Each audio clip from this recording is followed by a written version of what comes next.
નમસ્કાર, આપ જોઈ રહ્યા છો નેશન પ્લસ ન્યૂઝ. હું છું આપની સાથે હિરલ પંડ્યા.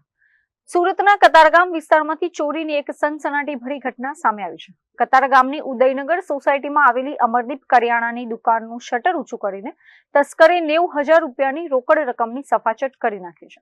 ડાયમંડ સિટી સુરતમાં તસ્કરોનો ત્રાસ દિન પ્રતિદિન વધી રહ્યો છે. કતારગામ વિસ્તારમાં આવેલી ઉદયનગર સોસાયટીમાં રાત્રિના સમયે તસ્કરોએ અમરદીપ કરિયાણા સ્ટોરને નિશાન બનાવી હતી.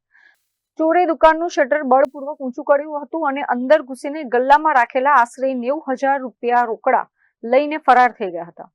સવારે જ્યારે વેપારી દુકાને પહોંચ્યા ત્યારે ચોરી થઈ હોવાની જાણ થઈ હતી. ચોરીની આ સમગ્ર ઘટના દુકાન અને આસપાસના સીસીટીવી કેમેરામાં કેદ થઈ ગઈ છે. ઘટના અંગે જાણ કરવામાં આવતા ચોક બજાર પોલીસનો કાફલો સ્થળ પર દોડી આવ્યો હતો. હાલ પોલીસે સીસીટીવી ફૂટેજના આધારે ચોરની ઓળખ છતી કરી તેને ઝડપી પાડવા ચક્રો ગતિમાન કર્યા છે. વેપારી મથક ગણાતા સુરતમાં સીસીટીવીમાં કેદ થયેલા ચોરને પોલીસ કેટલી ઝડપથી જેલના સળિયા પાછળ ધકેલે છે તે હવે જોવાનું રહ્યું. Bureau report, nation plus news, Surat.